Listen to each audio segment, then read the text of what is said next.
നമസ്തേ. Editors ചോയ്സിലേക്ക് ഏവർക്കും സ്വാഗതം. 2023 അവസാന ലാപ്പിലാണ്. കേരളവും ഭാരതവും ലോകവുമെല്ലാം സംഭവ ബഹുലമായ ഒരു വർഷത്തിലൂടെയാണ് കടന്നുപോയത്. ഇന്ന് എഡിറ്റേഴ്സ് ചോയ്സിലൂടെ ഞാൻ ഉദ്ദേശിക്കുന്നത് 2023 കേരളത്തിൻ്റെ ഒരപഗ്രഥനമാണ്. സ്വാഭാവികമായും ഭരണത്തിൻ്റെ ഒരു വിലയിരുത്തലായി അത് മാറും. മുഖ്യമന്ത്രിയുടെ പ്രോഗ്രസ് റിപ്പോർട്ട് മാത്രമാണ് സാധാരണ നമ്മുടെ മുന്നിലെത്താറുള്ളൂ. അതുപോരാ. സർക്കാർ അവകാശപ്പെടുന്ന വികസന കുതിപ്പ് ഇക്കാലയളവിൽ കേരളത്തിന് അനുഭവവേദ്യമായിട്ടുണ്ടോ? ഗവർണറും മുഖ്യമന്ത്രിയും തമ്മിലുള്ള ഏറ്റുമുട്ടൽ, പൊതുവിദ്യാഭ്യാസ മേഖലയും ഉന്നത വിദ്യാഭ്യാസ രംഗവും നേരിടുന്ന പ്രശ്നങ്ങൾ, വിദ്യാർത്ഥികളുടെ കൊഴിഞ്ഞുപോക്ക്, ക്രമസമാധാന തകർച്ച, സാമ്പത്തിക പ്രതിസന്ധി, ധൂർത്ത്, അഴിമതി, കേന്ദ്രത്തെ പഴിചാരിയുള്ള രക്ഷപ്പെടൽ, അങ്ങനെ കാക്കത്തൊള്ളായിരം വിഷയങ്ങളിലൂടെ നാമൊക്കെ സഞ്ചരിച്ച ഒരു വർഷത്തിൽ നമ്മുടെ നാട് ജനങ്ങളുടെ പ്രതീക്ഷയ്ക്കൊത്ത് ഉയർന്നോ എന്നാണ് പരിശോധിക്കുന്നത്. 10-ൽ എത്ര മാർക്ക്? സംവാദകൻ ശ്രീജിത്ത് പണിക്കർ, രാഷ്ട്രീയ സാമൂഹ്യ നിരീക്ഷകൻ ഡോക്ടർ മോഹൻ വർഗീസ്, BJP വക്താവ് അഡ്വക്കേറ്റ് JR പത്മകുമാർ, കോൺഗ്രസ് വക്താവ് അഡ്വക്കേറ്റ് സേനാപതി വേണു, ഇടത് സൈദ്ധാന്തികൻ ശ്രീ പാണ്ഡ്യാല ഷാജി, ഇടത് സഹയാത്രികൻ ശ്രീ M ജയചന്ദ്രൻ, സാമൂഹ്യ നിരീക്ഷകൻ ശ്രീ MK ഹരിദാസ്, മാധ്യമപ്രവർത്തകൻ ശ്രീ N ശ്രീകുമാർ എന്നിവ മാർക്കിടാൻ എത്തിയിട്ടുണ്ട്. നമുക്ക് ചർച്ചയിലേക്ക് കടക്കാം. ഞാൻ ഈ സംവാദം ഡോക്ടർ മോഹൻ വർഗീസിൽ നിന്ന് ആരംഭിക്കുകയാണ്. ശ്രീ മോഹൻ വർഗീസ്, 2023 അത് താങ്കൾ എങ്ങനെയാണ് അതിനെ നോക്കിക്കാണുന്നത്? നമ്മുടെ കേരളത്തിൻ്റെ വികസനം, അതുപോലെ ഞാൻ നേരത്തെ ചൂണ്ടിക്കാണിച്ച നിരവധി സാമൂഹ്യ രാഷ്ട്രീയ പ്രശ്നങ്ങൾ, കേരളം സർക്കാർ അവകാശപ്പെടുന്നത് പോലെ വലിയൊരു കുതിപ്പിലേക്ക് നീങ്ങുകയാണോ, അല്ലെങ്കിൽ വികസന പന്താവിലായിരുന്നോ 2023? ശ്രീ അനിൽ, സ്വാഭാവികമായും സർക്കാരിൻ്റെ ഭാഗത്തു നിന്ന് ഏറെ അവകാശവാദങ്ങൾ ഉണ്ടായ ഒരു വർഷമാണ് ഇപ്പോൾ കടന്നു പോകുന്ന 2023 വർഷം. വികസന നായകനായി കേരള മുഖ്യമന്ത്രി ശ്രീ പിണറായി വിജയനെ മാധ്യമങ്ങളുടെ സഹായത്തോടു കൂടി അവതരിപ്പിക്കുന്ന ഒരു പ്രക്രിയയുടെ പരിസമാപ്തിയായിരുന്നു നവകേരള യാത്രയിൽ സംഭവിച്ചത്. വികസന നേട്ടങ്ങൾ, സർക്കാരിൻ്റെ വികസന നേട്ടങ്ങൾ എണ്ണി എണ്ണി എണ്ണി പറയുകയും അതനുസരിച്ച് കേരളം വളർന്നിട്ടുണ്ടോ, യഥാർത്ഥത്തിൽ ഈ പ്രോഗ്രസ് റിപ്പോർട്ട്, സർക്കാർ സമർപ്പിച്ച പ്രോഗ്രസ് റിപ്പോർട്ട് പരിശോധിച്ച് അതിനെത്ര മാർക്ക് കൊടുക്കാൻ സാധിക്കുമെന്ന് നിഷ്പക്ഷമായി വിലയിരുത്താനുള്ള ചുമതലയാണല്ലോ ഇപ്പോൾ ഈ പാനലിസ്റ്റുകളുടെ ഒരു പെർവ്യൂ. അതെ. അങ്ങനെ നോക്കുമ്പോൾ നമുക്ക് ഇതിനെ ഒരു പല രംഗങ്ങളാണ്. ഒന്ന് പൊതുഭരണമാണ്. ആ പൊതുഭരണത്തിൽ ക്രമസമാധാനം ഉൾപ്പെടെയുള്ള വിഷയങ്ങൾ, ആഭ്യന്തരം പൊതുഭരണം വിഷയങ്ങളിൽ ക്രമസമാധാന രംഗത്ത് ഉണ്ട് എന്ന് പറയുന്ന സുരക്ഷ, അത് സർക്കാർ പോലീസ് സംവിധാനം ഉപയോഗിച്ചുകൊണ്ട് നൽകുന്ന സുരക്ഷയ്ക്ക് പുറമേ പാർട്ടി ഭരിക്കുന്ന രാഷ്ട്രീയ കക്ഷിയുടെ യുവജന സംഘടനകൾ ജനസംരക്ഷണത്തിനായി ഇറങ്ങുന്ന ഒരു രക്ഷാപ്രവർത്തനത്തിനായി ഇറങ്ങുന്ന ഒരു കാഴ്ചയാണ്. പലപ്പോഴും ഒരു നവീനമായ ആയുധങ്ങളാണ് രക്ഷാപ്രവർത്തനത്തിന് ഉപയോഗിച്ച് കാണുന്നത്. ഹെൽമറ്റും ചെടിച്ചട്ടിയും പോലെയുള്ള ആയുധങ്ങൾ ഉൾപ്പെടെ രക്ഷാപ്രവർത്തനത്തിന് ഉപയോഗിക്കുമ്പോൾ ക്രമസമാധാന നിലയെക്കുറിച്ചുള്ള വലിയ ഊറ്റം കൊള്ളലിന് എന്ത് ന്യായം എന്ന് സ്വാഭാവികമായും നമുക്ക് ചോദിച്ചു പോകാം. അപ്പോൾ അതുകൊണ്ട് പാർട്ടി സംഘടനാ സംവിധാനവും അണികളും എല്ലാം ചേർന്ന് നടത്തുന്ന ഒരു ക്രമസമാധാന പാലനം, അതിനെത്ര മാർക്ക് കൊടുക്കാനൊക്കും എന്നത് ചിന്തനീയമാണ്. അതുപോലെ വികസനത്തിന് നേട്ടം പറയുമ്പോൾ ഈ വിഴിഞ്ഞം പദ്ധതി കേന്ദ്രത്തിൻ്റെ പദ്ധതിയാണ്. തുറമുഖ പദ്ധതി അത് ഉദ്ഘാടനം ചെയ്യപ്പെടുന്നു, അത് പൂർണ്ണ സ്ട്രീമിലേക്ക് വരുന്നു, കപ്പലുകൾ അടുക്കുന്നു. അതിൻ്റെ എല്ലാം നേട്ടം സംസ്ഥാന സർക്കാർ അവകാശപ്പെടുന്ന ഒരു കാര്യവും കണ്ടു. K-Phone എന്ന പദ്ധതി, അതിൻ്റെ അവകാശവാദം, അത് എത്രത്തോളം കണക്ടിവിറ്റി ഉണ്ട്, എത്രത്തോളം ടാഞ്ചിബിൾ ആണ് എന്നതൊക്കെ തർക്ക വിഷയങ്ങളായി അവശേഷിക്കും. K-Phoneനെ കുറിച്ച് കേൾക്കാനില്ല, ഇപ്പം കേൾക്കാനില്ല. വലിയ ആഘോഷമായി ലോഞ്ച് ചെയ്യുന്ന പദ്ധതികൾ. അത് മാത്രമല്ല, ഇപ്പോൾ റെയിലിനെ കുറിച്ച് നമ്മൾ ഏറെ കേട്ട വർഷമാണ് കടന്നുപോയത്. റെയിൽ വിസ്മൃതിയിലാണ്ട് പോയിരിക്കുന്നു. അപ്പം ഏറെ കുട്ടിഘോഷിച്ച് കൊണ്ടുവരുന്ന പല പദ്ധതികളും പലപ്പോഴും പാതി വഴിയിൽ ഉപേക്ഷിക്കുകയോ അല്ലെങ്കിൽ ലോഞ്ചിങ് പാഡിൽ നിൽക്കുകയോ അല്ലെങ്കിൽ വെറും ഒരു PR എക്സസൈസായി മാത്രം ഒതുങ്ങുകയോ ചെയ്യുന്ന കാഴ്ച വളരെ വേദനാജനകമാണ്. കാരണം മലയാളി ബുദ്ധിയുള്ള ഒരു വിഭാഗമാണ്, രാഷ്ട്രീയമായി നിരീക്ഷിക്കുന്ന വളരെയധികം നിരീക്ഷണ പാഠമുള്ള ഒരു വിഭാഗം ആളുകളെ കബളിപ്പിക്കാൻ വളരെ ബുദ്ധിമുട്ടാണ്. അത് മാത്രമല്ല, ഈ ശ്രദ്ധയെ തിരിക്കുന്നതിനാണോ എന്നെനിക്കറിയില്ല, ഈ ഒരു ചില നിഴൽ യുദ്ധങ്ങൾ, ഗവർണറുമായുള്ളൊരു പോരാട്ടം, യൂണിവേഴ്സിറ്റിയുടെ ചാൻസലർ സ്ഥാനത്തുള്ള ഗവർണറുമായി സർക്കാർ നടത്തുന്ന ഒരു ചക്കളത്തി പോരാട്ടം, ആ പോരാട്ടത്തിലേക്ക് ഏറെ മാധ്യമ ശ്രദ്ധ ആകർഷിക്കുക വഴി പലപ്പോഴും ഭരണപരാജയം മറച്ചു വയ്ക്കാനായി പോലും ഇത് ഉപയോഗിക്കുന്നുണ്ടോ എന്ന ഒരു സന്ദേഹം പല നിരീക്ഷകന്മാരുടെ ഇടയിലുമുണ്ട്. കാരണം ആ യഥാർത്ഥ വിഷയത്തിൽ നിന്നും, കോർ വിഷയങ്ങളിൽ നിന്നും ഭരണത്തിൻ്റെ മെല്ലപ്പോക്ക് അല്ലെങ്കിൽ ഭരണപരാജയങ്ങൾ, അഴിമതി അല്ലെങ്കിൽ ഒരുപാട് വിവാദങ്ങൾ, ഇതിൽ നിന്നെല്ലാം തന്നെ കോഴ, അത് മാത്രമല്ല മുഖ്യമന്ത്രിയുടെ മകൾ ഉൾപ്പെടെ ആരോപണങ്ങൾ കേട്ട വർഷവുമാണ്. പലപ്പോഴും ഇടനില ആരോപണങ്ങൾ, കോഴ ആരോപണങ്ങൾ അതെല്ലാം തെളിയിക്കാൻ ഇനിയും തെളിയിക്കാനിരിക്കുന്നേ ഉള്ളൂ, സമ്മതിക്കുന്നു. പക്ഷേ ഈ ആരോപണങ്ങളിൽ നിന്നും വിവാദങ്ങളിൽ നിന്നും എല്ലാം ശ്രദ്ധ തിരിക്കാനായി വിദ്യാർത്ഥി യുവജന സംഘടനകളെ ഉപയോഗിച്ചുകൊണ്ട് ഗവർണർ, കേന്ദ്രത്തിൻ്റെ ഏജന്റായി മുദ്ര കുത്തപ്പെടുന്ന ഗവർണർക്കെതിരെ വളരെ വലിയ കായികമായൊരു പോരാട്ടം തന്നെയാണ് ഇവിടെ നടക്കുന്നത്. പലപ്പോഴും ബൗദ്ധികമായൊരു വിഷയത്തെ ബൗദ്ധികമായും ചർച്ചാപരമായും നേരിടുന്നതിന് പകരം അത് തെരുവിലേക്ക് യുദ്ധം വലിച്ചഴക്കുന്ന, കായികമായി പോരാട്ടത്തിന് തയ്യാറെടുക്കുന്ന ഒരു മനസ്സ്, അത് എത്രത്തോളം ഭൂഷണമാണ് വിവേകമുള്ള കേരളത്തിന്, മലയാളികൾക്ക് അത് എത്രത്തോളം ഭൂഷണമാണ് എന്നത് ചിന്തനീയ കാര്യവുമാണ്. അതുകൊണ്ട് മാർക്ക് ഇടുന്ന, ഞാനൊരു സോഷ്യൽ സയൻസ് അധ്യാപകനായിരുന്നു, അപ്പോൾ അതുകൊണ്ട് മാർക്കിൻ്റെ കാര്യത്തിൽ പലപ്പോഴും ഇപ്പോൾ വളരെ ലിബറലാണ് സോഷ്യൽ സയൻസിൻ്റെ മാർക്കുകൾ. അപ്പോൾ കൺസർവേറ്റീവ് രീതിയിൽ മാർക്ക് SSLC പരീക്ഷയ്ക്ക് മാർക്കിടുന്ന പോലെ ആവരുത്. സംസ്ഥാന എല്ലാവർക്കും A+ കൊടുക്കരുത്. എല്ലാവർക്കും A+ കൊടുക്കാൻ മനസ്സുണ്ടായതുകൊണ്ടല്ല, മുകളിൽ നിന്ന് നിർദ്ദേശം വരുമ്പോൾ അതനുസരിക്കാൻ ശമ്പളം മേടിക്കുന്ന ഉദ്യോഗസ്ഥർ തയ്യാറാകുമല്ലോ, അധ്യാപകരും തയ്യാറാകുമല്ലോ എന്നതാണ്. അതുകൊണ്ട് മാർക്കിൻ്റെ കാര്യത്തിൽ ലേശം പിശുക്ക് കാട്ടാതിരിക്കാനാവില്ല. കാരണം ഒബ്ജക്റ്റീവ് കൺസിഡറേഷനാണ് ഇവിടെ. വലിയ ചോദ്യങ്ങൾക്കെല്ലാം, വലിയ എസ്സേകൾ, ഒരുപാട് മാർക്ക് വേണ്ട വലിയ എസ്സേകൾക്കെല്ലാം തന്നെ വളരെ പരിമിതമായ മാർക്ക് മാത്രമായി ആകുന്നു. നേട്ടം ചെറിയ ചോദ്യങ്ങളിൽ മാത്രം ഒതുങ്ങുന്ന നേട്ടമായതുകൊണ്ട് 10ൽ എത്ര എന്ന ചോദ്യത്തിന് ഉത്തരം ശരാശരിയിൽ ലേശം താഴെ എന്ന് മാത്രമേ എനിക്ക് പറയാനാവുന്നുള്ളൂ. യെസ്, JR, PR വർക്കിനപ്പുറത്തേക്ക് എന്തെങ്കിലും നടക്കുന്നുണ്ടോ? ഇപ്പം നേരത്തെ ഈ വിഴിഞ്ഞം പദ്ധതിയെക്കുറിച്ച് ചൂണ്ടിക്കാണിക്കുകയുണ്ടായി. കേന്ദ്രത്തിൻ്റെ കനിവ് കൊണ്ട് ചില വികസന പദ്ധതികളൊക്കെ യാഥാർത്ഥ്യമാക്കാൻ സാധിച്ചിട്ടുണ്ട്. തീർച്ചയായും കേരളത്തിൻ്റെ സഹായം വേണം. ഭൂമി ഏറ്റെടുക്കൽ ഉൾപ്പെടെയുള്ള കാര്യങ്ങളിലൊക്കെ ഇപ്പം നമുക്കറിയാം, ദേശീയപാത വികസനമൊക്കെ ഇവിടെ നടന്നിട്ടുണ്ട്. പക്ഷേ എന്നിട്ടും കേന്ദ്രത്തെ കുറ്റപ്പെടുത്തുകയാണ് ഇവരുടെ ഹോബി. ഇവിടെ എന്തെങ്കിലും പ്രശ്നങ്ങളുണ്ടെങ്കിൽ അത് കേന്ദ്രം ഞങ്ങളെ സഹായിക്കാത്തത് കൊണ്ടാണ് എന്ന രീതിയിലുള്ള ഒരു പ്രചരണം നടത്തുക, അതല്ലേ സംഭവിക്കുന്നത്? തീർച്ചയായിട്ടും അത് തന്നെയാണ് കേരളത്തിൽ നടക്കുന്നത്. നമ്മളിപ്പോൾ തുടക്കത്തിൽ താങ്കൾ മാർക്കിൻ്റെ കാര്യം ചോദിച്ചു. ഒരു മിനിമം മാർക്ക് പോലും കിട്ടാൻ യോഗ്യതയില്ലാത്തൊരു ഗവൺമെൻറ്റാണ്. മിനിമം എന്ന് പറഞ്ഞാൽ പാസ് മാർക്ക് കിട്ടില്ല, മാത്രമല്ല മോഡറേഷൻ, ഒരു ആവറേജ് മോഡറേഷൻ കൊടുത്താൽ പോലും പാസ്സാവുന്ന തരത്തിൽ മാർക്ക് കിട്ടാൻ യോഗ്യതയുള്ള ഒരു ഗവൺമെൻറ് അല്ല എന്നുള്ളതാണ് ഇതിൽ ഈ കേരള ഗവൺമെൻറ്റിനെ കുറിച്ച് നമുക്ക് പ്രാഥമികമായി കഴിഞ്ഞ ഒരു വർഷത്തെ പ്രവർത്തനം വിലയിരുത്തിയാൽ മനസ്സിലാക്കും. ഇത്രമാത്രം വെറുക്കപ്പെട്ട, സാധാരണക്കാരായ ജനങ്ങൾ വെറുക്കപ്പെട്ട ഒരു ഗവൺമെൻറ് കേരളത്തിൻ്റെ ചരിത്രത്തിൽ ഉണ്ടായിട്ടില്ല. താങ്കൾ സൂചിപ്പിച്ചതുപോലെ തന്നെ ഇന്ന് നടക്കുന്ന വികസനങ്ങൾ എന്ന് പറഞ്ഞാൽ കേന്ദ്ര ഗവൺമെൻറ് കൊടുക്കുന്ന ചില സഹായങ്ങൾ, കേന്ദ്ര ഗവൺമെൻറ് കേരളത്തിന് അർഹതപ്പെട്ട സഹായങ്ങൾ നൽകുന്നുണ്ട്. ആ സഹായത്തിൻ്റെ ഒരു പച്ചപ്പാണ് ഇന്നിപ്പോൾ നമുക്ക് കാണുക. റെയിൽവേ വികസനമായാലും ശരി, കേരളത്തിൽ അങ്ങോളം നടന്നാൽ റെയിൽവേ വികസനം നമുക്ക് കാണാൻ കഴിയും. കൊല്ലത്ത് ചെന്നാൽ കാണാം, കോഴിക്കോട് ചെന്നാൽ കാണാം, എറണാകുളത്ത് ചെന്നാൽ, ഏത് റെയിൽവേ സ്റ്റേഷൻ ചെന്നാലും റെയിൽവേയുടെ വികസനം കാണാൻ കഴിയും. ഒരു പങ്കും സംസ്ഥാന ഗവൺമെൻറ്.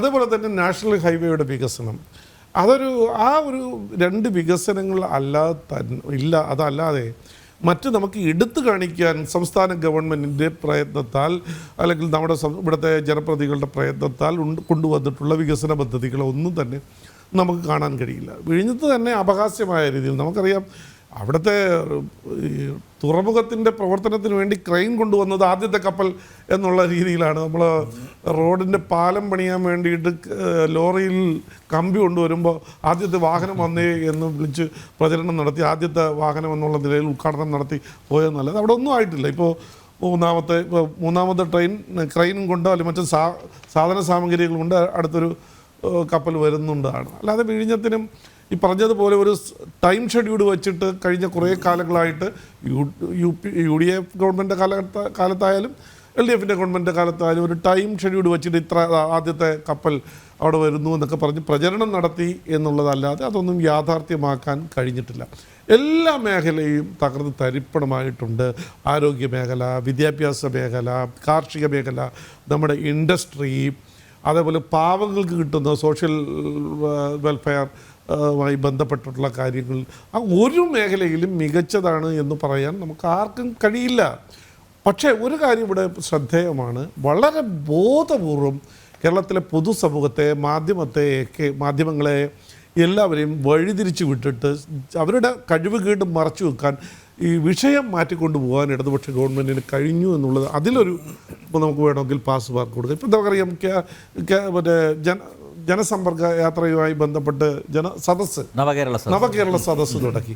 ആദ്യത്തെ ഏകദേശം ഒരു ജില്ലയിൽ ആദ്യത്തെ ജില്ലയിൽ അവർ കൊണ്ടുവന്ന പാവപ്പെട്ട ആളുകളെ, തൊഴിലുറപ്പ് ആളുകളെ, കുടുംബശ്രീ ആളുകളെ, അല്ലെങ്കിൽ അവരുടെ യൂണിയൻ്റെ ആളുകളെയൊക്കെ നിർബന്ധിച്ച്, വന്നില്ലെങ്കിൽ ജോലി കിട്ടില്ല, അല്ലെങ്കിൽ നാളെ യൂണിയനിൽ നിന്ന് പുറത്താക്കും, അങ്ങനെയൊക്കെയുള്ള നിർബന്ധിച്ച് കുറേ ആളുകളെ CPM വിചാരിച്ച കുറേ ആളുകളെ കൊണ്ടിരുത്താൻ കഴിയുമെന്നുള്ളതല്ലാതെ അവർ പ്രചരിപ്പിച്ച തരത്തിൽ ഒരു ഹൈപ്പ് ഉണ്ടാക്കിയെടുക്കാൻ അതിന് കഴിഞ്ഞില്ല ആദ്യത്തെ ഒരു ജില്ലയിൽ തന്നെ.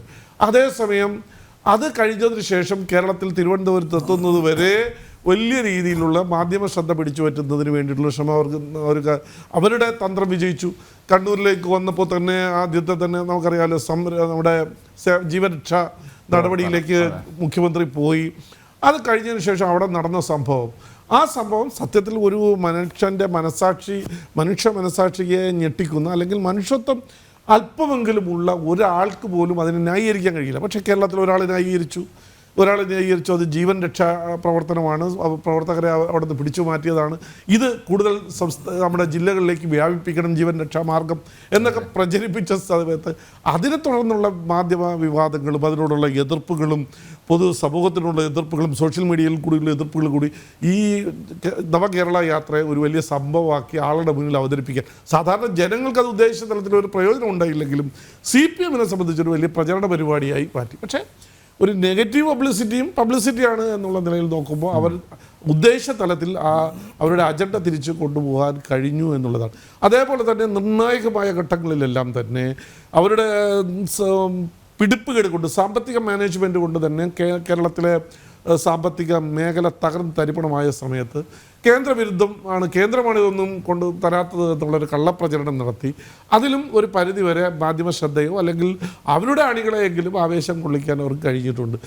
ഈ കാര്യങ്ങൾ മാറ്റി നിർത്തി നോക്കിയാൽ അമ്പേ പരാജയമായിരുന്നു എല്ലാ മേഖലയിലും ഇന്നുവരെ ഉണ്ടായിട്ടുള്ള കേരളത്തിൻ്റെ ഗവൺമെൻറ്റുകളിൽ, സർക്കാരുകളിൽ ഏറ്റവും മോശം പ്രകടനം കാഴ്ചവെച്ച മനുഷ്യത്വരഹിതമായ സാമൂഹ്യമായി യാതൊരു ജനങ്ങൾക്ക് ദുരിതം മാത്രം, സാമൂഹ്യമായി നോക്കുമ്പോൾ ജനങ്ങൾക്ക് ദുരിതം മാത്രം നൽകിയ ഒരു ഗവൺമെൻറ്റാണ് ഈ ഗവൺമെൻറ്.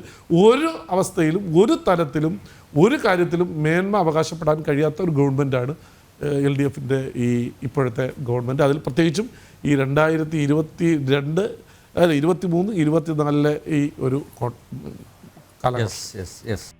ശ്രീ പണ്ഡ്യാല ഷാജി, അഭിമാനിക്കാൻ വല്ലതുമുണ്ടോ? താങ്കളെ ആകുലപ്പെടുത്തുന്നത് എന്തൊക്കെയാണ്? യഥാർത്ഥത്തിൽ ഈ കഴിഞ്ഞ ഒരു പരീക്ഷയുടെ മാർക്ക് പരിശോധിക്കുക എന്ന് പറയുമ്പോൾ ഞാൻ അല്പകാലം പാരലൽ കോളേജിനകത്ത് പഠിപ്പിച്ച ഒരു അധ്യാപകൻ എന്നുള്ള നിലയിൽ കൂടി ഞാൻ പറയാണ്, വട്ടപൂജ്യമാണ് ഈ സർക്കാർ, വട്ടപൂജ്യം. എന്തുകൊണ്ട് വട്ടപൂജ്യം? കേവലമായ ഒരു രാഷ്ട്രീയ വൈരതിര്യാതന ബുദ്ധിയുടെയോ മറ്റല്ലെങ്കിൽ മറ്റെന്തെങ്കിലും വൈരതിര്യാതന ബുദ്ധിയുടെ പേരിലാണെന്ന് ആക്ഷേപിക്കപ്പെടാനുള്ള സാധ്യതകൾ നിലനിൽക്കുന്നത് കൊണ്ട് ഞാൻ പറയാണ്, സത്യത്തിൽ വട്ടപൂജ്യമാണ്. എന്തുകൊണ്ടാണ് വട്ടപൂജ്യം എന്ന് പറയാനുള്ള കാരണം എന്താണ്? കേരളത്തിനകത്ത് ഏറ്റവും കൂടുതൽ പരീക്ഷിക്കപ്പെട്ട ഒരു സംഭവം ഒന്ന് ജനാധിപത്യമാണ്. ജനാധിപത്യം എന്ന വാക്കിന് യാതൊരു വിലയുമില്ലാത്ത, ഒരു സംവിധാനമായി ഈ കഴിഞ്ഞ LDF സർക്കാർ അത് വളരെ ഭംഗിയായി നടത്തുന്നതിൽ അവർ സമ്പൂർണ്ണമായി വിജയിച്ചിരിക്കുന്നു എന്നതാണ് അതിൻ്റെ ഒന്നാമത്തെ വേർഷൻ. ഇത്തരം ഒരു അവസ്ഥ ക്രിയേറ്റ് ചെയ്യപ്പെടുന്നതിൻ്റെ പുറകിൽ വരുന്ന ഒരു പ്രധാനപ്പെട്ട പ്രശ്നം എന്താണെന്ന് പറഞ്ഞാൽ, കേരളത്തിലെ ഇപ്പോഴത്തെ മുഖ്യമന്ത്രി നേരത്തെ പാർട്ടി സെക്രട്ടറിയായ ആ പാർട്ടിക്കകത്ത് അവരോധിക്കപ്പെട്ടപ്പോഴാണ് ജനാധിപത്യത്തിൻ്റെ മരണമണി മുഴങ്ങി തുടങ്ങിയത്. ശരിക്കും ആ മരണമണി മുഴങ്ങിയതോടുകൂടി ജനാധിപത്യം ക്രമേണ സമ്പൂർണ്ണമായി പാർട്ടിക്കകത്ത് പോലും നഷ്ടമാക്കപ്പെട്ടു, അത് പൊതുസമൂഹത്തിനകത്ത് നഷ്ടമാക്കപ്പെട്ടു. അതിൻ്റെ തൊട്ട് തുടർച്ചയായാണ് കുതികാൽ വെട്ടിലൂടെ ചതിയിലൂടെ വഞ്ചനയിലൂടെ സർക്കാർ രൂപീകൃതമാവുകയും ആ സർക്കാരിൻ്റെ ഭാഗമായി വന്നപ്പോൾ സർവ്വതും നശിപ്പിക്കുന്ന ഒരു അവസ്ഥയിലേക്ക് സംഗതികൾ മാറുകയും ചെയ്തു. അങ്ങനെ യഥാർത്ഥത്തിൽ ജനാധിപത്യം, പാർട്ടി, പൊതുസമൂഹം ഇത് സമ്പൂർണ്ണമായി നശിപ്പിക്കപ്പെട്ടിരിക്കുന്ന ഒരവസ്ഥയിൽ വട്ടപൂജ്യമല്ലാതെ മറ്റൊരു മാർക്കും കേരളത്തിലെ പൗരബോധമുള്ള ഒരാളും നൽകില്ല എന്നതാണ് എൻ്റെ ഒന്നാമത്തെ വേർഷൻ. ഇവിടെ നമുക്ക് വരുമ്പോൾ കാണുന്ന മറ്റൊരു രണ്ടാമത്തെ വിഷയം എന്താ പറഞ്ഞാൽ, ഈ പാർട്ടിക്കകത്ത് ഇയാൾ ഏകഛത്രാധിപതിയായി വളർന്നതോടെ പൊതുസമൂഹത്തിനകത്ത് ഇയാൾ ഏകഛത്രാധിപതിയായി മാറ്റപ്പെടുകയും ആ മാറ്റപ്പെടുന്നതിൻ്റെ ഭാഗമായി ഞാൻ എന്ത് സംസാരിക്കണം, നിങ്ങൾ എന്ത് സംസാരിക്കണം എന്ന് തീരുമാനിക്കാനുള്ള അവകാശവും അധികാരവും തന്നിൽ മാത്രം നിക്ഷിപ്തമാണ് എന്ന് പറയുന്ന അഹങ്കാരത്തിൻ്റെ സംഭവത്തിലേക്ക്, തനി വിവരക്കേടിൻ്റെ ഭാഷയിലേക്ക് ഈ സംഭവം ഒരു പൊതുസമൂഹത്തിനകത്തെ പാർട്ടി സംഘടനകത്തേക്ക് ഇയാൾ കൊണ്ടുപോവുകയാണ് ചെയ്തത്. അപ്പം ഇത്രയും കൂടി വന്നു കഴിഞ്ഞാൽ പിന്നെ ആ പൊതുസമൂഹത്തിനകത്ത് വാസ്തവത്തിൽ എന്താ പറയുക, ജനാധിപത്യത്തിൻ്റെ ജീവവായു എന്ന് പറയുന്ന സംഭവം അസ്തമിക്കുകയാണ് ചെയ്തത്. ഈ അസ്തമിക്കുന്ന സംഭവത്തിൻ്റെ ഒരു വളരെ പ്രത്യക്ഷമായിരിക്കുന്ന ഒരു ഉദാഹരണമാണ് ഇപ്പോൾ കഴിഞ്ഞ ദിവസം KM ഷാജഹാൻ എന്ന് പറയുന്ന വളരെ പ്രധാനപ്പെട്ടിരിക്കുന്ന ഒരു മാധ്യമപ്രവർത്തകർ, മീഡിയ വർക്കറെ, അദ്ദേഹത്തിന് എന്താ പറയുക വധഭീഷണിയുടെ സ്വഭാവത്തിലേക്ക് ഈ സംഗതി കടക്കുകയാണ് ചെയ്തത്.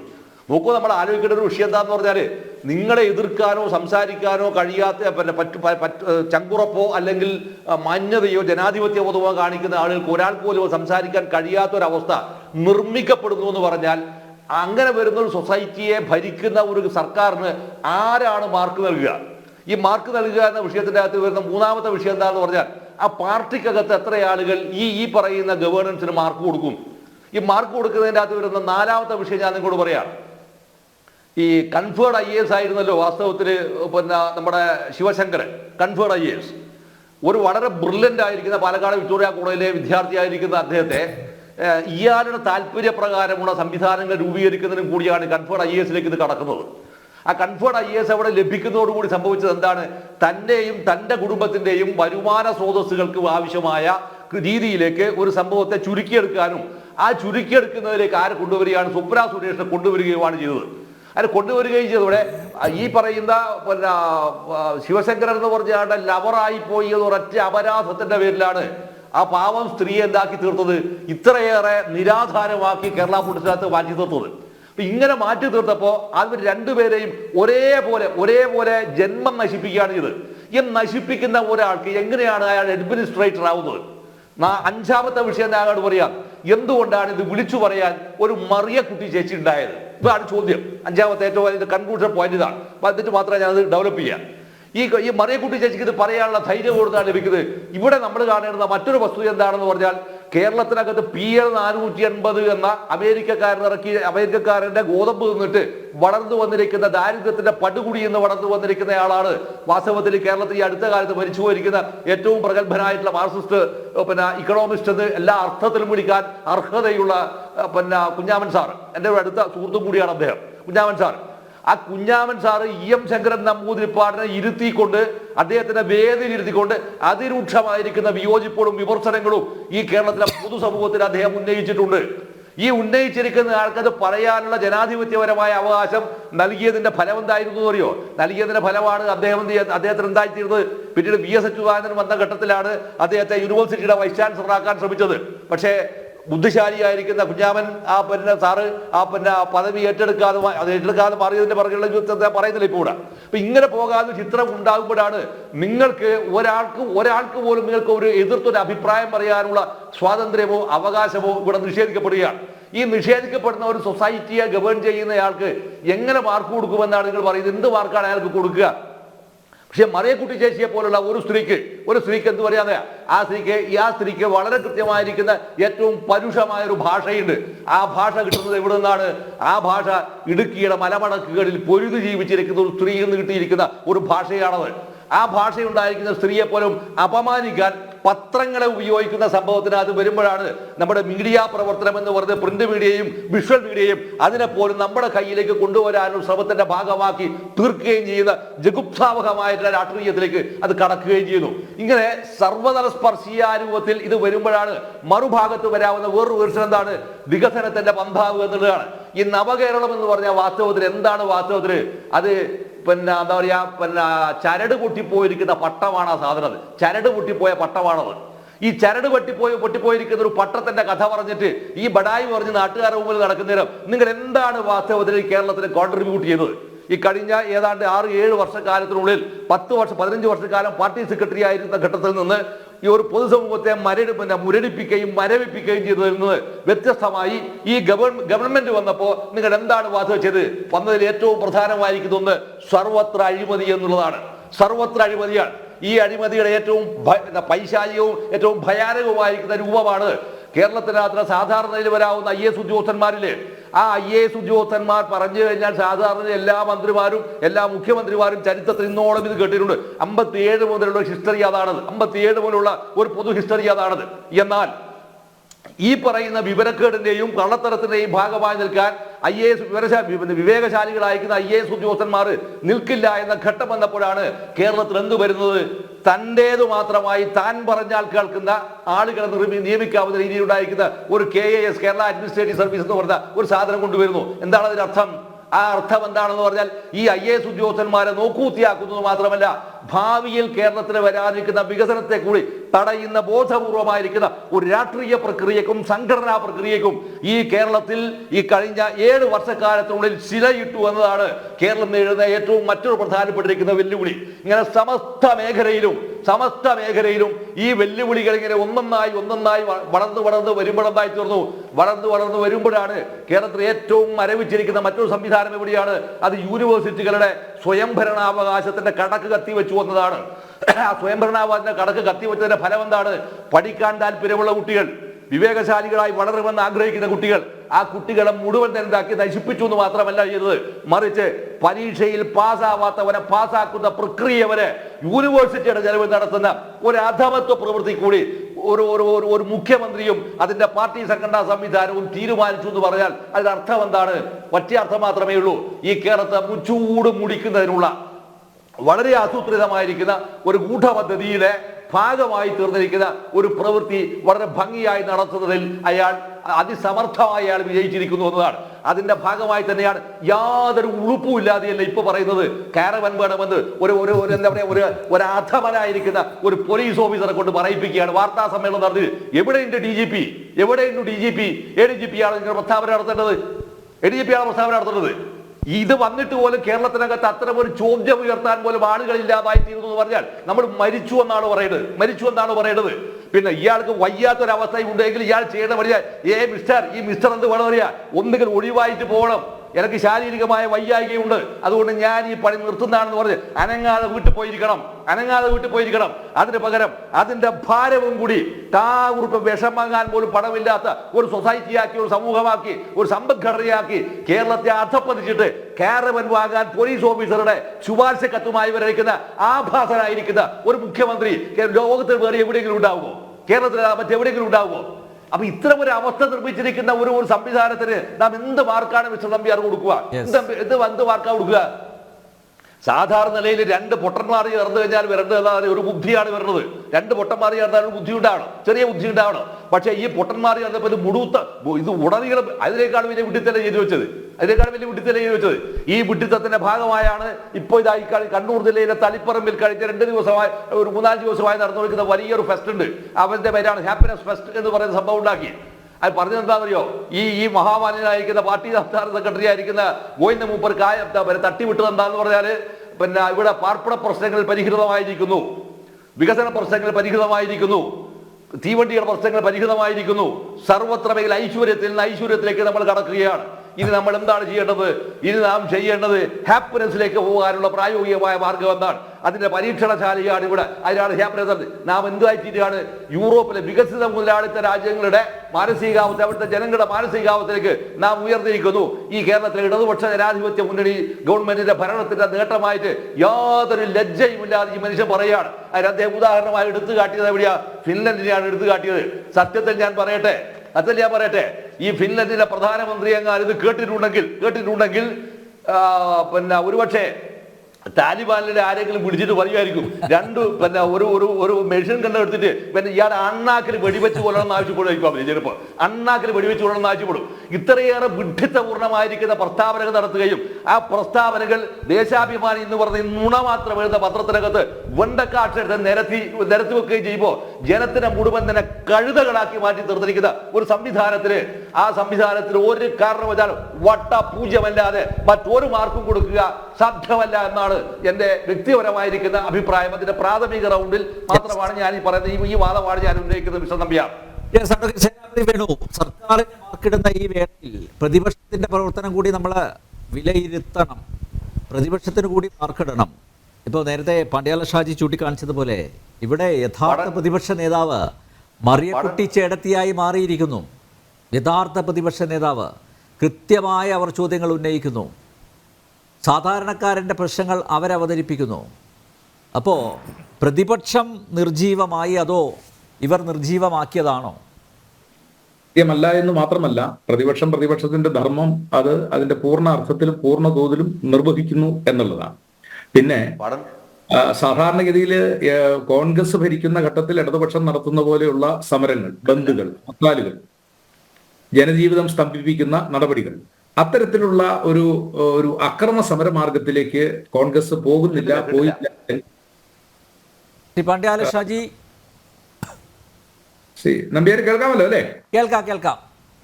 അപ്പോ അങ്ങ് ചോദിച്ചുകൊണ്ട് ഞാൻ പറയുകയാണ്, അത്തരത്തിലുള്ള ഒരു അക്രമ സമര മാർഗത്തിലേക്ക് ഒരു കാരണവശാലും ഇല്ല. ഞാൻ അഡ്വക്കേറ്റ് സേനാപതി വേണുവോടാണ് ചോദിച്ചത്. ചോദ്യത്തിന്റെ അവസാന ഭാഗം കേട്ടില്ല. അല്ല, സേനാപതി വേണുവിനോടാണ് ചോദിച്ചത്. അദ്ദേഹം മറുപടി പറഞ്ഞുകൊണ്ടിരിക്കുകയാണ്.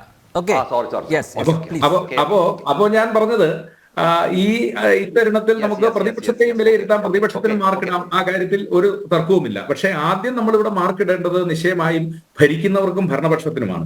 ഭരണപക്ഷത്തിന് മാർക്കിട്ടതിന് ശേഷം നമുക്ക് പ്രതിപക്ഷത്തിന്റെയും മാർക്കിടാം. ആ കാര്യത്തിൽ തർക്കം. ഇവിടെ ഭരണപക്ഷത്തിന് അല്ലെങ്കിൽ ഭരണത്തിന് മാർക്കിടുമ്പോൾ ഞാൻ ഇന്നത്തെ പ്രധാനപ്പെട്ട ഒരു പത്രത്തിലെ ഒരു തലക്കെട്ട്, മലയാളിയുടെ കടം, ശരാശരി കടം, ഒരു വ്യക്തിയുടെ കടം 1.22 ലക്ഷം രൂപ, ഒരാളുടെ ശരാശരി കടം. സംസ്ഥാനത്തിന്റെ പൊതുകടം എന്ന് പറയുന്നത് 4.29 ലക്ഷം കോടി രൂപ എന്ന് പറഞ്ഞാൽ 4,29,000 കോടിയായി നാടിന്റെ പൊതുകടം മാറിയിരിക്കുന്നു, അല്ലെങ്കിൽ അത്ര മാത്രം എത്തിയിരിക്കുന്നു എന്നുള്ളതാണ് നമ്മൾ ഈ ഗവൺമെന്റിനെ വിലയിരുത്തുമ്പോൾ ഇതിന്റെ ഏറ്റവും അവസാനത്തെ ഒരു പരിണിതഫലം. ഞാൻ 10 ഭാഗങ്ങളായിട്ട് ഈ ഗവൺമെന്റിനെ ഒന്ന് വിലയിരുത്തുവാൻ ആഗ്രഹിക്കുകയാണ്. 10 മാർക്ക്. ഇവിടെ മുമ്പ് സൂചിപ്പിച്ച 2 പേരും അധ്യാപകരായിരുന്നു. ഞാനും കരസേനയിൽ ഒരു അധ്യാപകനാണ്. കരസേനയിലെ ഒരു പ്രശ്നം എന്തെന്ന് ചോദിച്ചാൽ, മാർക്ക് ഇടുമ്പോൾ വളരെ സ്ട്രിക്റ്റ് ആയിട്ട്, കാരണം അവിടെ ഒരു കാരണവശാലും ഈ പ്രൊമോഷൻ ടെസ്റ്റുകളിലോ അല്ലെങ്കിൽ മത്സര പരീക്ഷകളിലോ ഒരു കാരണവശാലും ഒരു ലിബറലായിട്ട് മാർക്കിടാൻ നമുക്ക് കഴിയത്തില്ല. അത് ആറ്റിക്കുറുക്കി എന്ന് പറയുന്ന പോലെയാണ് മാർക്കിടാൻ. ഞാൻ ഏതായാലും ആ മാർഗത്തിൽ നിന്ന് മാറി ഒരല്പം ലിബറലായിട്ട് തന്നെ ഈ ഗവൺമെന്റ് മാർക്കിടാനായിട്ട് ഞാൻ 10 വിഷയം 10 മാർക്ക് വളരെ പെട്ടെന്ന് തന്നെ ഞാൻ പറഞ്ഞു പോകാം. ഒന്നാമതായി, ഈ ഗവൺമെന്റിന്റെ മുമ്പിൽ, പൊതുജനത്തിന്റെ മുമ്പിലുള്ള ഏറ്റവും പ്രധാനപ്പെട്ട വിഷയം വിലക്കയറ്റമാണ്. നമ്മുടെ സംസ്ഥാനം ഇന്ന് ഇതുപോലെ വിലക്കയറ്റത്തിൽ മുങ്ങി നിൽക്കുന്ന ഒരു കാലഘട്ടം. പൊതുമാർക്കറ്റിൽ സാധനങ്ങളുടെ വില അതുപോലെ വർദ്ധിക്കുന്നു. ഗവൺമെന്റിന്റെ വാഗ്ദാനം 13 സാധനങ്ങളുടെ വില നിലവാരം പിടിച്ചു നിർത്തും. ഈ സാധനങ്ങളൊന്നും ഗവൺമെന്റിന്റെ സപ്ലൈകോയുടെ ഷോറൂമുകളിൽ കിട്ടാനില്ല. റേഷൻ കടയിൽ നിന്ന് പോലും ആളുകൾക്ക് സുലഭമായി സാധനങ്ങൾ ലഭിക്കാത്ത അവസ്ഥ. അപ്പം ഒന്നാമത്തെ ചോദ്യവും ഒന്നാമത്തെ മാർക്കിനുള്ളതും ഞാൻ വിലക്കയറ്റം പിടിച്ചു നിർത്താനുള്ള ഈ ഗവൺമെന്റിന്റെ ഈ കഴിഞ്ഞ വർഷത്തെ പ്രവർത്തനം, അല്ലെങ്കിൽ ഇതുവരെ 7 വർഷത്തെ പ്രവർത്തനം, ആ പ്രവർത്തനത്തെ മാർക്കിടുമ്പോൾ സത്യം പറഞ്ഞു കഴിഞ്ഞാൽ വിലക്കയറ്റം പിടിച്ചു നിർത്താനുള്ള രംഗത്ത് ഈ ഗവൺമെന്റ് പരാജയപ്പെട്ടിരിക്കുന്നു എന്നുള്ളതാണ്. സമ്പൂർണ്ണമായി ഗവൺമെന്റ് പരാജയപ്പെട്ടിരിക്കുന്നു എന്നുള്ളതാണ് വിലക്കയറ്റത്തെ സംബന്ധിച്ചിടത്തോളം ഉള്ളത്. ഇനി രണ്ടാമത്, ഈ ഗവൺമെന്റ് കഴിഞ്ഞ കാലഘട്ടങ്ങളിൽ ജനങ്ങൾക്ക് നൽകിയ ഏറ്റവും വലിയ വാഗ്ദാനങ്ങളിൽ ഒന്ന് സ്ത്രീ സുരക്ഷയാണ്. ഞാൻ സ്ത്രീ സുരക്ഷയെ കുറിച്ച് സംസാരിക്കുമ്പോൾ ഞാൻ ഇടുക്കിയിൽ നിന്ന് സംസാരിക്കുന്നു. എന്റെ നാട്ടിലാണ് വണ്ടിപ്പെരിയാറ്. ആ വണ്ടിപ്പെരിയാറിന്റെ അടുത്ത് തന്നെയുള്ള പ്രദേശത്ത് നിന്ന് സംസാരിക്കുമ്പോൾ കേരളത്തിൽ ഇതുപോലെ സ്ത്രീകൾക്കും കുട്ടികൾക്കും സുരക്ഷിതത്വമില്ലായ്മ ഉണ്ടായിരിക്കുന്ന ഒരു കാലഘട്ടം ഈ നാടിന്റെ ചരിത്രത്തിൽ ഇതുപോലെ ഉണ്ടായിട്ടുണ്ടോ? ഞാൻ പെട്ടെന്ന് പറയാം എന്റെ 10 പോയിന്റ്. അപ്പോൾ സ്ത്രീകൾക്കും കുഞ്ഞുങ്ങൾക്കും, അത് നമ്മുടെ വാളയാറിലെ അട്ടപ്പള്ളത്തെ പെൺകുട്ടികളുടെ കഥ മുതൽ പറഞ്ഞാൽ നമ്മുടെ തിരുവനന്തപുരത്ത് ആത്മഹത്യ ചെയ്യേണ്ടി വന്ന ഡോക്ടർ ഉൾപ്പെടെ ഉള്ള ഈ നാട്ടിലെ വർത്തമാന കാലഘട്ടത്തിൽ നമ്മൾ കാണുന്ന സ്ത്രീകളുടെയും കുട്ടികളുടെയും അവസ്ഥ നോക്കുമ്പോൾ ഈ രംഗത്ത് സ്ത്രീ സുരക്ഷയിൽ ഈ ഗവൺമെന്റിന് 2 മാർക്കിനപ്പുറത്തേക്ക്, 10ൽ 2 മാർക്കിനപ്പുറത്തേക്ക് ഒരു മാർക്ക് കൊടുക്കാനായിട്ട് കഴിയില്ല. അപ്പൊ ഒന്നാമത്തത് വിലക്കയറ്റം സമ്പൂർണ്ണ പരാജയം, രണ്ടാമത്തത് സ്ത്രീ സുരക്ഷ 2 മാർക്ക്, 3 ഈ നാടിന്റെ ക്രമസമാധാന നില. സാധാരണക്കാരൻ ആഗ്രഹിക്കുന്നത് ഭദ്രമായ ഒരു ക്രമസമാധാന നില വേണം. അവൻ പട്ടിണിയാണെങ്കിലും വയറ് മുറുക്കി കിടക്കും, ആ വയറ് മുറുക്കി അവൻ മുണ്ട് മുറുക്കി കിടക്കും. പക്ഷെ അവന് സമാധാനത്തോടെ ജീവിക്കണം. ഞാൻ 4-ാം നാൾ നമ്മൾ കണ്ട ഒരു വാർത്ത കണ്ടല്ലോ, തൃശ്ശൂരിൽ ഒരു പിതാവ് തന്റെ പെൺകുഞ്ഞുങ്ങളെയും കൊണ്ട് ഒരു പൊതു കുളിക്കടവിൽ കുളിക്കാൻ പോയി എന്ന അപരാധമാണ്. അവിടെ ശല്യം ചെയ്ത കശ്മലന്മാരോട് അവരോട് നിങ്ങൾ ഇവിടെ പെൺകുട്ടികൾ കുളിക്കുന്ന കുളിക്കടവാണെന്ന് മാറി നിൽക്കണം എന്ന് പറഞ്ഞ ഒരു പിതാവിനെ എത്ര ഭീകരമായ രീതിയിലാണ് വൈകുന്നേരം ഒരു 1.5 ഡസനോളം ആളുകൾ വന്ന് അവരെ തല്ലിച്ചതയ്ക്കുന്നത്, അയാളെ മൃഗീയമായി തല്ലിച്ചതയ്ക്കുന്നത്. ഇപ്പൊ കേരളത്തിൽ നമ്മൾ കാണുന്നത്, വടക്കേ ഇന്ത്യയിലൊക്കെ പണ്ട് ആൾക്കൂട്ട മർദ്ദനങ്ങൾ എന്ന് നമ്മൾ കാണുന്നത്, ഇപ്പോൾ ആൾക്കൂട്ട മർദ്ദനങ്ങൾ ഭൂരിപക്ഷവും CPM-ഉം ഇടതുപക്ഷത്തിന്റെ ആളുകളും പ്രത്യേകിച്ച് DYFI SFI പോലുള്ള സംഘടനകൾ അവർ ഏറ്റെടുത്തിരിക്കുകയാണ്. പോലീസ് സമ്പൂർണ്ണമായി നിഷ്ക്രിയം. പോലീസ് അറസ്റ്റ് ചെയ്തോ അല്ലെങ്കിൽ പോലീസ് കസ്റ്റഡിയിലോ സൂക്ഷിക്കുന്ന ആളുകളെ പോലീസ് സ്റ്റേഷനിൽ കയറി കയ്യും കാലും തല്ലി ഓടിക്കുന്ന സ്ഥിതിവിശേഷം. പോലീസിനെ പരസ്യമായി വധിക്കും എന്ന് ഭീഷണിപ്പെടുത്തുന്ന സാഹചര്യം. പോലീസ് വാഹനത്തിന്റെ മുമ്പിൽ കയറി നിന്ന് താണ്ഡവ നൃത്തമാടുന്ന സ്ഥിതിവിശേഷം.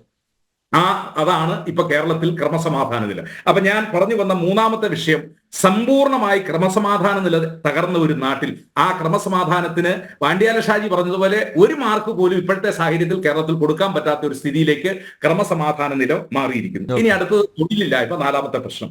ഇവിടെ നമ്മുടെ മന്ത്രി, വ്യവസായ വകുപ്പ് മന്ത്രി പറഞ്ഞത് 2 ലക്ഷം പുതിയ തൊഴിൽ സംരംഭങ്ങൾ കേരളത്തിൽ തുടങ്ങിയെന്നാണ്. നമ്മളൊക്കെ കേരളത്തിൽ ജീവിക്കുന്നതാണ്. ഒരുപക്ഷെ ഇടുക്കി ചിലപ്പോൾ പിന്നോക്ക ജില്ല ആയതുകൊണ്ട് ഞങ്ങളുടെ ജില്ലയിൽ അങ്ങനെ ഒരു തൊഴിൽ സംരംഭവും എവിടെയെങ്കിലും തുടങ്ങിയതായിട്ട് എന്റെ അറിവില്ല. നമ്മുടെ കൊടുത്തു കാണും. പിൻവാതിലൂടെ ഞാൻ അങ്ങോട്ട് വരികയാണ് തൊഴിലില്ലായ്മ പരിഹരിക്കുന്നതിന് വേണ്ടി. തൊഴിലില്ലായ്മ പരിഹരിച്ചു. ആരുടെ തൊഴിലില്ലായ്മയാണ് പരിഹരിച്ചത്? രാജേഷിന്റെ ഭാര്യയുടെ തൊഴിലില്ലായ്മ പരിഹരിച്ചു. രാകേഷിന്റെ ഭാര്യയുടെ തൊഴിലില്ലായ്മ പരിഹരിച്ചു. MP രാജേഷിന്റെ ഭാര്യയുടെ തൊഴിലില്ലായ്മ പരിഹരിച്ചു. P ബിജുവിന്റെ ഭാര്യയുടെ തൊഴിലില്ലായ്മ പരിഹരിച്ചു. DYFI നേതാക്കന്മാരുടെ തൊഴിലില്ലായ്മ പരിഹരിച്ചു. ഇവിടെ ആര്യ രാജേന്ദ്രന് 297 പാർട്ടി സഖാക്കളുടെ ലിസ്റ്റ് കൊടുത്ത് അങ്ങനെ ഏതാണ്ട് ഒരു 2-2.5 ലക്ഷത്തോളം പിൻവാതിൽ നിയമനങ്ങളല്ലാതെ അർഹതപ്പെട്ട ഒരാൾക്കും തൊഴിലും കിട്ടിയിട്ടില്ല. പുതിയ തൊഴിൽ സംരംഭവും വന്നില്ല. അത് പറയുമ്പോഴാണ്, തൊഴിൽ സംരംഭത്തെ കുറിച്ച് പറയുമ്പോഴാണ് കോട്ടയം ജില്ലയിലെ മാഞ്ഞൂർ എന്ന് പറയുന്ന ഒരു പഞ്ചായത്തിൽ UK-യിൽ നിന്ന് തിരിച്ചു വന്ന ഒരു പ്രവാസി മലയാളി 25 കോടിയുടെ സംരംഭം തുടങ്ങിയിട്ട് അതൊന്ന് തുറക്കാനുള്ള ലൈസൻസ് കിട്ടാൻ പഞ്ചായത്തിന്റെ മുമ്പിൽ സമരം, പൊതുവഴിയിൽ അദ്ദേഹത്തിന് പായ വിരിച്ച് കിടക്കേണ്ട സ്ഥിതിവിശേഷം കേരളത്തിലുണ്ടായി. ഇത് മധ്യ തിരുവിതാംകൂറിലെ കഥയാണ് എങ്കിൽ ഗോവിന്ദൻ മാസ്റ്ററുടെ സ്വന്തം നാട് ആന്തൂർ പഞ്ചായത്തിൽ അദ്ദേഹത്തിന്റെ ഭാര്യ ഭരിക്കുന്ന മുനിസിപ്പാലിറ്റിയിൽ സാജൻ പാറയിൽ എന്ന് പറയുന്ന ഒരു പ്രവാസിക്ക് 18 കോടിയുടെ സംരംഭം തുടങ്ങിയിട്ട് അദ്ദേഹത്തിന്റെ ജീവൻ വെടിയേണ്ടി വന്നു കേരളത്തിൽ. ഞാൻ പറഞ്ഞു വന്നത് ഇതാണ് കേരളത്തിലെ തൊഴിലില്ലായ്മയുടെ സ്ഥിതിവിശേഷം. ഇതിന് എത്ര മാർക്ക് കൊടുക്കാൻ പറ്റും? പാനലിസ്റ്റുകൾ ബാക്കിയുള്ളവർ തീരുമാനിക്കട്ടെ. അടുത്ത ആരോഗ്യ രംഗമാണ്. ഇവർ കൊട്ടിഘോഷിച്ച് കേരളത്തിൽ പ്രഭാഷണങ്ങൾ നടത്തുന്നതാണ്. ആരോഗ്യ രംഗത്ത് നമ്പർ 1 കേരളം. കേരളത്തിലെ ആരോഗ്യ രംഗം മികച്ചതാകാൻ കാരണം ഇവരുടെ കാര്യമൊന്നുമല്ല. ഇവർ പ്രത്യേകിച്ച് ഒന്നും ചെയ്തില്ല. അത് രാജഭരണം മുതൽ കേരളത്തിൽ തുടർന്നു വന്ന ഗവൺമെന്റുകളുടെ കാലഘട്ടത്തിൽ നടപ്പിലാക്കിയത്.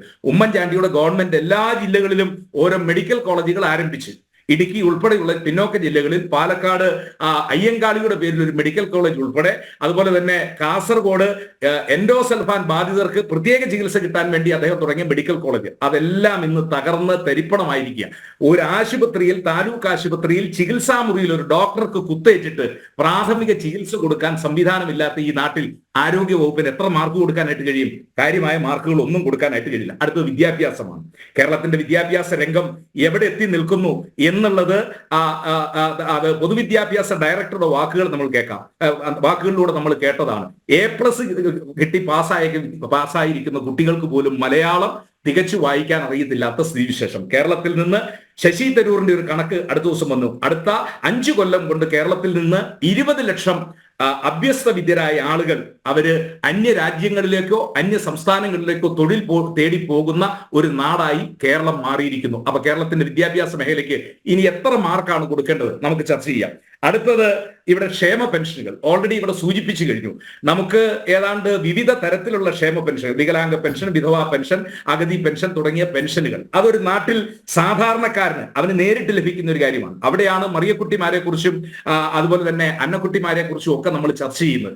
അവരുടെ ക്ഷേമ പെൻഷനുകൾ മുടങ്ങിയിട്ട് കാലം അത്രയായി. ഇവരിവിടെ ആരോപിക്കുന്ന ഉമ്മൻചാണ്ടി 18 മാസം ക്ഷേമ പെൻഷൻ മുടങ്ങിയെന്നാ. 18 മാസം ക്ഷേമ പെൻഷൻ മുടങ്ങിയെങ്കിൽ CPM വെറുതെ ഇരിക്കുമോ? കേരളത്തിൽ സമരത്തിന്റെ കോലാഹലമായിരിക്കല്ലേ ഈ നാട്ടിലുണ്ടാകുന്നത്. അപ്പോൾ ക്ഷേമ പെൻഷനുകൾ മുടക്കിയ ഒരു ഗവൺമെന്റ്, അത് ആണ് 8ാമതായിട്ട് ഞാൻ ചർച്ച ചെയ്യുന്നത്. അടുത്തത് വികസന പ്രവർത്തനങ്ങൾ. വികസന പ്രവർത്തനത്തെ കുറിച്ച് ഇവിടെ പറയുമ്പോൾ ഉമ്മൻചാണ്ടിയുടെ കാലത്ത് വിഴിഞ്ഞം തുറമുഖ പദ്ധതി, മെട്രോ റെയില്, കണ്ണൂർ വിമാനത്താവളം, 14 മെഡിക്കൽ കോളേജുകൾ, ഞങ്ങൾക്ക് എടുത്തു പറയത്തക്ക രീതിയിലുള്ള ഇത്തരത്തിലുള്ള വികസന പ്രവർത്തനങ്ങൾ, അങ്ങനെ എന്തെങ്കിലും ഈ കേരളയിൽ നിന്ന് ഇവർ പറഞ്ഞ ആളുകളെ ഭയപ്പെടുത്തുന്നതല്ലാതെ ഈ കേരളത്തിൽ ഒരു സാമൂഹിക മാറ്റം ഉണ്ടാക്കത്തക്ക രീതിയിൽ എന്തെങ്കിലും ഒരു പുതിയ പദ്ധതി ഇടതുപക്ഷ ഗവൺമെന്റിന്റെ കാലഘട്ടത്തിൽ നിന്ന് ഇവിടെ കൊണ്ടുവരാൻ പറ്റിയിട്ടുണ്ടോ? 9ാമതായിട്ട് ഞാൻ പറഞ്ഞു. അടുത്തത് ഞാൻ പറയുന്നത് കേരളത്തിന്റെ പൊതുഭരണമാണ്. ആ പൊതുഭരണത്തിൽ പറഞ്ഞപ്പോഴാണ് ഞാൻ പറഞ്ഞത് 1.22 ലക്ഷം 1.22 ലക്ഷമാണ് ഓരോ മലയാളിയുടെയും കടം. കേരളം ഇങ്ങനെ കടക്കണിയിൽ മുങ്ങി മുന്നോട്ട് പോകാൻ പറ്റാത്ത ഒരു സ്ഥിതിവിശേഷത്തിൽ കേരളം എത്തിക്കഴിഞ്ഞിരിക്കുക. അടിയന്തരമായി സംസ്ഥാന ഗവൺമെന്റിന് മുന്നോട്ട് പോകണമെങ്കിൽ 40,000 കോടി വേണം. ഒരു 10,000 കോടി ഉണ്ടെങ്കിൽ മാത്രമേ ഈ ജനുവരി, ഫെബ്രുവരി, മാർച്ച് മാസത്തിൽ ഈ ക്ലോസിങ്ങുകളും ഇതെല്ലാം ഒന്ന് നടത്താനായിട്ട് കഴിയുള്ളൂ. അപ്പൊ ഞാൻ പറഞ്ഞു വന്നത്, കഴിഞ്ഞ 1 വർഷക്കാലം കേരളത്തെ സംബന്ധിച്ചിടത്തോളം 7 വർഷക്കാലം ഈ ഗവൺമെന്റ് തുടർന്ന് വന്നിര അവരുടെ ആ നയങ്ങളുടെ പ്രതിഫലനമാണ്. ആ പ്രതിഫലനത്തിന്റെ ഭാഗമായി സമ്പൂർണമായി പരാജയപ്പെട്ട ഒരു ഗവൺമെന്റ്. ഈ ഗവൺമെന്റിന് ഈ 10 വിഷയങ്ങൾ ഞാൻ ചർച്ച ചെയ്ത വിഷയങ്ങളിൽ ഞാൻ പറയുന്നു മാർക്ക് കൊടുത്താൽ, നമുക്കിപ്പം ഞങ്ങളൊക്കെ SSLC പാസ്സാകുന്ന ഈ ഇരിക്കുന്ന പാനലിസ്റ്റുകൾ ബഹുഭൂരിപക്ഷം അതെ അന്ന് 210 മാർക്കാണ്. അപ്പോൾ പരീക്ഷ അറ്റൻഡ് ചെയ്യുന്ന ആളുകളും പലരും ബഹുഭൂരിപക്ഷവും 210 മാർക്കിൽ വിജയിക്കുന്ന ഒരു കാലഘട്ടമാണ്. 300 മാർക്ക് വേണം സെക്കൻഡ് ക്ലാസ് കിട്ടാനായിട്ട്. ഈ ഗവൺമെന്റിനെ ഈ 10 കാര്യങ്ങൾ പരിശോധിക്കുമ്പോൾ ഈ ഗവൺമെന്റ് ഇനിയിപ്പോ ഒരു പരാജയപ്പെട്ടു എന്ന് വേണ്ട, ഒരു 210 മാർക്ക്, അതായത് 10ൽ 4 മാർക്ക് ഒരു മിനിമം മാർക്കിൽ എന്നുള്ളതിനപ്പുറത്തേക്ക് ഒരു മാർക്കും ഈ ഗവൺമെന്റിന് കൊടുക്കാൻ പറ്റില്ല. ഒരു കാര്യം കൂടി പറഞ്ഞുകൊണ്ട് ഞാൻ അവസാനിപ്പിക്കുകയാണ്. 20+1 21 മന്ത്രിമാരിൽ മുമ്പൊക്കെ കേരളത്തിന്റെ ധനകാര്യമന്ത്രി ആരായെന്ന് ചോദിച്ചാൽ ശിവദാസ മേനോൻ. ഉറക്കത്തിൽ ആളുകൾ പറയും ധനകാര്യമന്ത്രി ഉമ്മൻചാണ്ടി, ആളുകൾ ഉറക്കത്തിൽ പറയും വൈദ്യുതി വകുപ്പ് മന്ത്രി ആരാണ്? വൈദ്യുതി വകുപ്പ് മന്ത്രിയെ കുറിച്ച് ചോദിച്ചു കഴിഞ്ഞാൽ അന്നേരം ചാടി ആര്യാടൻ മുഹമ്മദ്, AK ബാലൻ, അല്ലെ കാർത്തികേയൻ. ഞാൻ ചോദിക്കുന്ന ഈ പാനലിസ്റ്റുകൾ, ഞാൻ ഉൾപ്പെടെ കേരളത്തിലെ 20 മന്ത്രിമാരും അവരുടെ വകുപ്പുകളും എത്രയെന്ന് ഇവിടെ അനിൽ നമ്പ്യാരെ ഞങ്ങളോടൊരു ചോദ്യം ചോദിച്ചോ? അറിയത്തില്ല. കാരണം അങ്ങനെയുള്ള ആളുകളാണ് കേരളത്തിലെ മന്ത്രിമാരായിട്ട് വന്നിരിക്കുന്നത്. ഞാൻ പറയുന്നു, 1ാം നിര നേതാക്കളെയും കൊള്ളാവുന്ന ആളുകളെയും മുഴുവൻ പാണ്ഡ്യാല ഷാജി പറഞ്ഞ പോലെ സ്തുതിപാഠകരെ മാത്രം വെച്ചുകൊണ്ട് അവരെയൊക്കെ മാറ്റി നിർത്തി. കഴിഞ്ഞ ഗവൺമെന്റിൽ പാടിയതുകൊണ്ട് നേട്ടമുണ്ട് കേട്ടോ. എങ്ങനെ? അല്ല, സ്തുതി പാടിയതുകൊണ്ട് നേട്ടമുണ്ട്. ഈ മന്ത്രിസഭയിലെ വാസവനെ തുറമുഖ വകുപ്പ് കിട്ടി. ആ പാവപ്പെട്ട കടന്നപ്പള്ളിക്ക് പുരാവസ്തു അത് ഇന്ന് ചെറിയാൻ ഫിലിപ്പ് അതിനെക്കുറിച്ച് ഒരു അഭിപ്രായം പറഞ്ഞിട്ടുണ്ട്. ഈ കടന്നപ്പള്ളി കാര്യം CPM സഹയാത്രികനാണെങ്കിലും പണ്ട് AK ഗോപാലിനെ തോപ്പിച്ച് അന്ന് പാർലമെന്റിലേക്ക് എത്തിയ അന്നത്തെ 26-കാരൻ അദ്ദേഹം സത്യസന്ധനായ ഒരു രാഷ്ട്രീയക്കാരൻ. ഗോപാലനല്ല, EK നായനാരെ പരാജയപ്പെടുത്തി വന്ന. അപ്പം അദ്ദേഹം സത്യസന്ധനായ ഒരു രാഷ്ട്രീയക്കാരനാണ്. അദ്ദേഹം അതുകൊണ്ട് ആ ഒരു ഇപ്പോഴത്തെ ഒരു മാതൃക ഇടതുപക്ഷക്കാരൻ അദ്ദേഹമാണ്. അപ്പൊ നയനാരെ പരാജയപ്പെടുത്തി വന്ന ആ സത്യസന്ധത നിലനിൽക്കുന്ന ആൾക്ക്, പക്ഷെ സത്യസന്ധനായ ഒരാളെ തുറമുഖ വകുപ്പ് ഏൽപ്പിക്കാൻ പറ്റത്തില്ല. കാരണം ഇപ്പൊ അദാനിയുമായിട്ടുള്ള ചില കച്ചവടങ്ങളൊക്കെ നടക്കുന്നുവെന്ന് പിന്നാമ്പുറങ്ങളിൽ ചെറിയാൻ ഫിലിപ്പിനെ പോലെ പരിണിതപ്രജ്ഞരായ ആളുകൾ പറയുന്നു. ഞാൻ അതിന്റെ വിശദാംശങ്ങളിലേക്ക് കടക്കാൻ ആഗ്രഹിക്കുന്നില്ല. ഞാൻ പറയുന്നു, ഈ ഗവൺമെന്റ് ശരാശരിയിൽ പോലും ഈ ഗവൺമെന്റ് എത്തിയിട്ടില്ല എന്നുള്ള ആ ഒരു ദുരന്തമാണ്, ദുര്യോഗമാണ് യഥാർത്ഥത്തിൽ കേരളത്തിന്റെ 5 വർഷക്കാലം, 2.5 വർഷക്കാലം കഴിഞ്ഞതും ഇനി വരാൻ പോകുന്ന 5 വർഷം. ഒരു കാര്യം കൂടി പറഞ്ഞുകൊണ്ട് ഞാൻ അവസാനിപ്പിക്കട്ടെ. ട്രാൻസ്പോർട്ട് വകുപ്പിൽ കൊടിയ അഴിമതി നടക്കുന്നുവെന്ന് വേറെ ആരുമല്ലല്ലോ പറഞ്ഞത്. ഇന്നലെ പുറത്തിറങ്ങിയ മന്ത്രിയുടെ പകരമായി ഇന്ന് വന്ന മന്ത്രി, ആ മന്ത്രി കൊടുത്ത അഭിമുഖത്തിൽ പറഞ്ഞിരിക്കുന്നു കൊടിയ അഴിമതിയാണ്. ഇപ്പോഴും സ്പെയർ പാർട്സ് വാങ്ങുന്നതിലും ഷാസി വാങ്ങുന്നതിലും പ്രാദേശികമായ കരാറുകൾ കൊടുക്കുന്നതിലും ഒക്കെ ഇപ്പോഴും അഴിമതി നടക്കുന്നു എന്ന് ഈ മന്ത്രിസഭയിലെ ഒരു മന്ത്രിയെ കുറിച്ചാണ് പുതുതായിട്ട് വന്നിരിക്കുന്ന ഒരു മന്ത്രി പറഞ്ഞിരിക്കുന്നത്. അതിലും വലിയൊരു സർട്ടിഫിക്കറ്റ് ഈ മന്ത്രിസഭയ്ക്ക് കൊടുക്കേണ്ടതായിട്ടുണ്ടോ? അപ്പോ ഇപ്പോൾ ഈ ഗവൺമെന്റിന്റെ പ്രവർത്തനത്തെ പരിശോധിച്ചാൽ, പ്രത്യേകിച്ച് കഴിഞ്ഞ ഒരു വർഷക്കാലത്തെ പ്രവർത്തനങ്ങൾ പരിശോധിച്ചു കഴിഞ്ഞാൽ, ഒരു പാസ് മാർക്കിന് അപ്പുറത്തേക്ക് ഈ ഗവൺമെന്റിന് ഒരു മാർക്ക് ഇല്ല എന്നുള്ളതാണ് ഈ ചർച്ചയുടെ ആദ്യ ഫേസിൽ എനിക്ക് സൂചിപ്പിക്കാറുള്ളത്. യെസ്